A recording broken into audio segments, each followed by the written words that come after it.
Welcome to the Gut Fit Nutrition Podcast, the show where we dive deep into the world of gut health, nutrition, and fitness to help you unlock your best self from the inside out. I'm your host, Leigh Merotto, a registered dietitian, gut health expert, long-distance runner, and movement enthusiast on a mission to empower you with science-backed, whole-body strategies to fuel your body, heal your gut, and thrive in your active life. Whether you're here to finally break free from IBS and digestive symptoms, optimize your fitness performance, or learn how to support your gut health with natural strategies, you're in the right place. Each week, we'll explore topics like conquering digestive symptoms, building a gut-friendly lifestyle, enhancing endurance and strength performance, and more. So grab a cup of your favorite gut-friendly tea and settle in, because we're about to get gut fit together. Hello, everyone, and welcome to the first listener Q&A on the Gut Fit Nutrition podcast. So I've received a lot of questions from listeners and community members about questions you want me to cover on the podcast. So periodically, I will be hosting these listener Q&A episodes to go through any questions that you send me. So I always love to hear from you. I'm always interested to hear what community members, those outside like my client base, really want to learn more about or interested in, or what are sort of the main themes or topics that people are talking about in the gut health and fitness space. So we will have upcoming Q&A episodes, gathered a few different questions and organized them into different themes. So we'll have ones coming up on bloating, motility problems, SIBO, running-related digestive issues, reflux, and more. So if you do have any questions you want me to cover, you can either drop them as a comment on this episode, depending on where you're listening, on Spotify, Apple, YouTube, or Amazon Music. I do read all of your comments and reviews, or you can also send me a DM over on Instagram at Leigh Merotto _RD. So I'd love to hear from you. If you have any questions you want me to cover in upcoming episodes, do send those along. So let's get into our first listener Q&A. So the first one is from Bianca from Canada. So she asked, why does stress make my digestion and IBS worse? So let's get into this. So it is a really important topic, really the connection between stress, gut-brain connection, and IBS. And it can be quite complex, like it works in both ways. And I really see this connection play out very often. Like my clients with digestive issues, specifically IBS, but also SIBO, inflammatory bowel disease, reflux, really more often than not, they know that stress is really a big trigger for their flare-ups. And often when they do come to me, when we start to work together in my coaching program, many are often really in a high stress state due to their life commitments, work, family, etc. And then also we know that dealing with, a digestive disorder adds another level of stress, stress around travel and what to eat, and stress about anticipating your symptoms and all that. However, a common theme I do find is that more often than not, many people don't actually realize how much stress is actually affecting your digestion and your ability to heal from these conditions. So this is why I really love this question today. So to get into this and understand this a little bit more, we need to really lay down what actually stress is. So do you know what happens when you're stressed? You probably think about the symptoms that you experience when something stressful happens to you, like your boss asking you to take over a presentation with short notice, or maybe you get stuck in a delay on your connecting flight. So your heart often starts racing, you feel a sense of pressure in your chest. For some people, it's in their stomach as well, butterflies in the tummy. Your mind begins to race and you feel tense. So this is really like a natural stress reaction going on in your body. So stress, put simply, is the response of your body and your mind to the demands being placed on you. So when you do feel threatened, your brain signals release of hormones to prepare your body to take action. So that fight or flight response. And I always like to lay this down with, stress can be a positive force in our life. It's not always inherently, a negative thing. It can help us to react to a situation, such as a fire in our building, and, allows us to step up to the plate and save ourselves and others, or, work towards a deadline at work and helps us feel motivated and energize us. However, the issue is that maybe when we don't have enough time to come down between stressful events, or if we're always reacting to things in a fight or flight response, and really, really letting things get out of hand, that's when stress can become like more of a negative force on our health. So laying down the hormones involved in stress a little bit more, the first one is cortisol, that you've probably heard of. So cortisol is also known as a stress hormone. That said, it actually has really good beneficial, purpose in our day-to-day. So it actually naturally rises in the morning and then begins to fall throughout the day. So it is involved in alertfulness and energy. But specifically when we, are faced with a large stressor, our sympathetic nervous system is activated and cortisol is released. This increases our blood sugars, actually stops our insulin production and tightens our blood vessels. So this is sort of response of cortisol to, a major stressor. We also get a surge of adrenaline. So we experience a big surge of adrenaline that increases our heart rate to pump blood faster. And then this stress response really turns off, again, that parasympathetic nervous system, which is responsible for our daily processes like digestion. So typically this is a normal response. It's normal. Our body is very smart and it's going to react in a way that it wants to take the best care of us. So our stress response is a normal response. So typically then our body would respond to the stressor and then functions return back to normal. However, as I mentioned, when we're chronically stressed or we're chronically in that sympathetic state, our sympathetic nervous system is the one that's more strongly turned on, and our parasympathetic, which is responsible for daily processes like digestion, our rest and digest response, is sort of on the back burner. That's when we get these issues. So it can actually be, lead to adrenal fatigue and exhaustion. If you think about, continually pushing something to its limits, it breaks down and it gives up. So this is what can happen if we let our stress go unmanaged for a long period of time and we don't take that time to reset our nervous system and manage our nervous system. So again, some stress can be a good thing. It motivates us to work towards our goals.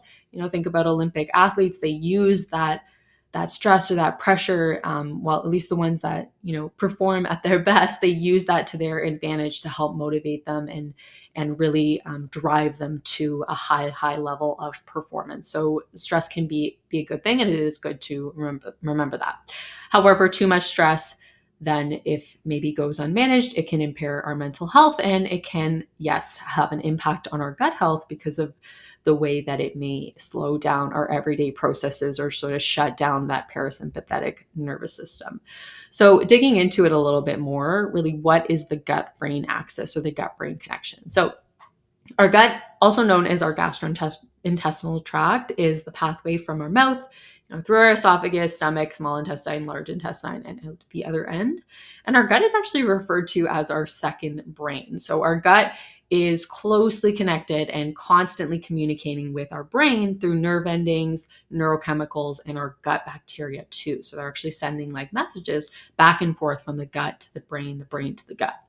The largest nerve, it's actually a pair of nerves, in the gut-brain connection, is the vagus nerve. So the vagus nerve represents the main component of our parasympathetic nervous system. Again, the part of the nervous system that's responsible for our crucial bodily functions, control of mood, immune system, response, digestion, and heart rate. So that vagus nerve is actually responsible for our parasympathetic nervous system response. So the gut-brain axis is quite a complex system. It includes the vagus nerve, but also hormonal and immunal links and the influence of our gut microbiota, or those populations of bacteria and microbes, yeast, etc., in our gut microbiome, our large bowel, in order to regulate our GI functions, sort of a homeostasis or a balance in our gastrointestinal state and functions. So really, how does stress impact gut health then? So if we get into this a little bit further, now that we understand what stress is, understanding the role of the gut-brain axis, there's really 4 main areas that are actually impacted when our body is under a large amount of stress, whether it is a short-term, acute, or that long-term stress. So we know that the first one is motility changes. So as mentioned, the stress response triggers the hormones cortisol and adrenaline to get released. Cortisol then turns off the parasympathetic nervous system, which is responsible for digestive regulation. So that rest and digest response gets turned off. And this is thought to be through the CRF, or corticotrophin releasing factor, which is considered to be like a pivotal component in our HPA axis, or sort of the regulation of these systems. And it's produced in our sort of central and then our peripheral or outside tissues in response to stress. So when this CRF is released, it acts on enteric peristalsis, aka in simple terms, the movement of our digestive tract, which is thought to play, an important role in even functional and organic gut disorders like IBS. So when there are changes in how peristalsis, or movement of food through our intestinal tract, is occurring, this can result in changes in motility. So in simple terms, motility refers to the movement of food through our gut. So if we have changes in motility, or things get thrown off track, this can result in early fullness, like feeling really full even after a small amount of food. This is very common in IBS, SIBO too, increase in bloating and distension, as well as changes in your colonic movement, or the movement of your colon, like diarrhea, loose stools, or constipation that's experienced with stress. The second change that really happens when we are stressed is, of course, changes in eating patterns. So think about it right now, maybe reflect on it, but how does stress impact your eating choices? Do you maybe tend to eat more, or do you eat less? Do you reach for things that are just easy to grab and maybe are lower in fiber, or maybe are not, sort of in line with a gut-friendly diet, or a diet or foods that are going to help you, keep your symptoms under control and help support your microbiome? This tends to happen. It's pretty common. You may reach for maybe takeout food, or you just reach for some simple safe foods that you have in your cupboard, but maybe aren't the most balanced options. A lot of people tend to lose their appetite, decrease the amount of food that you eat. So this can even result in eating less nutritious foods that include fiber and nutrients to support your gut health. So this too can also, cause a change in the types of bacteria that thrive and may tend to support more pathogenic bacteria in our gut. The third way that stress can impact our gut health then is actually the gut microbiome. So we've seen that the heightened inflammation that's triggered by stress can actually trigger blooms of pathogenic, or sort of quote unquote unhealthy bacteria that encourage dysbiosis, or an imbalance of the microbiome and leaky gut. And really the principal pathogens in this group are Salmonella, Shigella, Campylobacter, invasive E. coli, and Yersinia. And this inflammation is again related to the release of those catecholamines. So this includes the adrenaline, noradrenaline, which are released by your adrenal glands when your brain senses a stressor or threat. So we've seen then that actually chronic stress can result in a dysbiosis, or this imbalance of healthy and pathogenic bacteria in our gut microbiome. Ideally, for to help have an effective digestive system and to really manage IBS, we want to make sure that we are addressing dysbiosis and we're not contributing to that, because we need to have those good bacteria to help prevent disease, regulate our immune system, and our digestive functions. And then the last way that stress really can impact our gut health is through inflammation. So we see that stress can result in increased inflammation in a few ways. So this is more related to long-term or unmanaged stress. So we tend to get a level of cortisol dysfunction. So again, cortisol is a good thing. It is naturally released when we are more stressed. It's even released during high intensity exercise, and it helps, release our resources and help us take action. And it does naturally ebb and flow throughout our day, peaks in the morning, as I mentioned, to help us with waking up and alertfulness. However, when long-term stress goes unmanaged, then our body can become less responsive to cortisol, and that's where the dysfunction can occur. So cortisol is a potent anti-inflammatory hormone. Yes, you heard that right. So cortisol is actually anti-inflammatory. However, it's dysfunction. So if it's not being secreted properly, or there's actually a loss of cortisol secretion, which can happen when we are constantly pumping out cortisol, then we can actually get more chronic inflammation. So low cortisol is linked with inflammatory cytokines, stress-related chronic pain, and really an increase in salivary hypocorticolism. So having more cortisol in our saliva, essentially. So really, as mentioned before, the stress response promotes the growth of these pathogenic bacteria. These can also contribute to inflammation. So there's that connection to where chronic stress can result in a more dysbiotic state in our gut, and that can increase inflammation too. So inflammation is not something that we want. Most inflammation in the body stems from within the gut.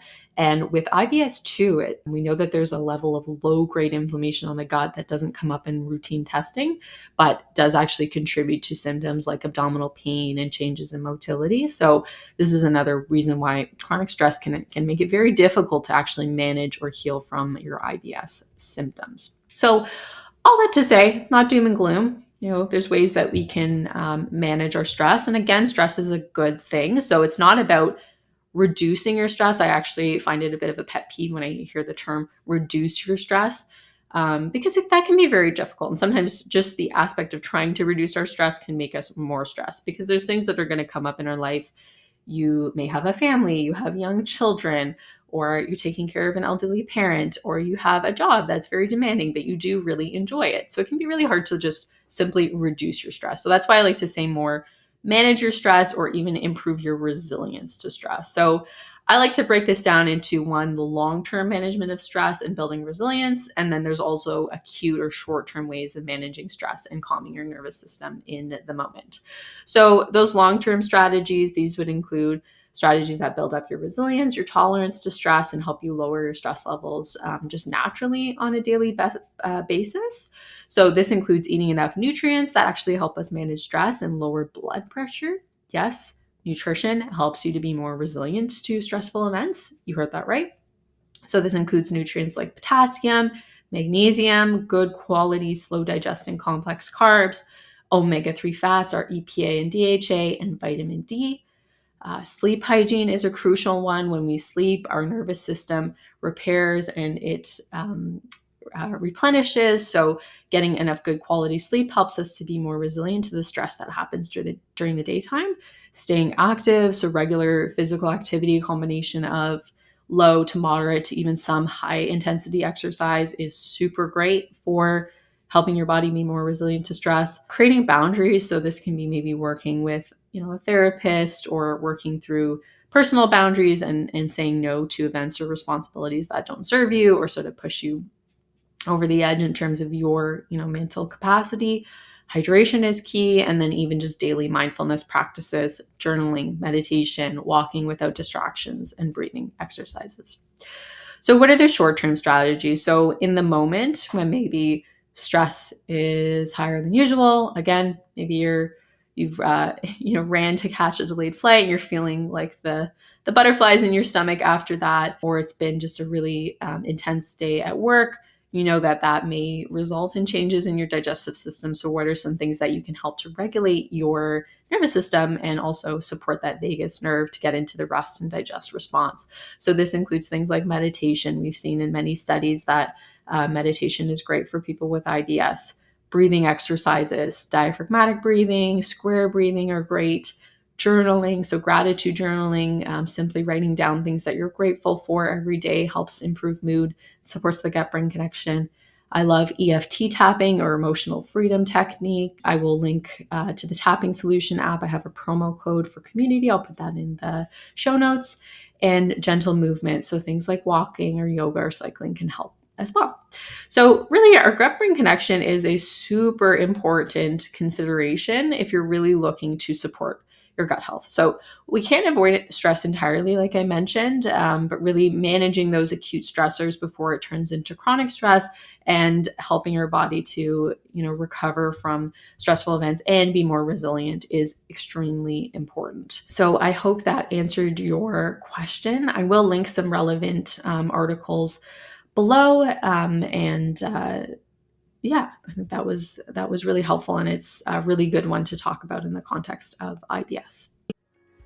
That's a wrap for today's episode. Thank you so much for listening and being a part of our community here. If the Gut Fit Nutrition podcast is giving you value, helped your digestion and fitness, made you rethink how you approach your gut health, consider leaving a review on Apple, Spotify, or wherever you're getting your podcasts. If you have questions for my listener Q&A episodes, you can submit them as a comment on this episode or send me an email at leigh@leighmerotto.com. For more digestible IBS, gut health, and fitness tips, be sure to follow me on Instagram at Leigh Merotto _RD. And to apply for coaching, shop the resource suite, or grab a freebie, visit gutfitnutrition.com. Thanks for tuning in. We'll be in touch soon.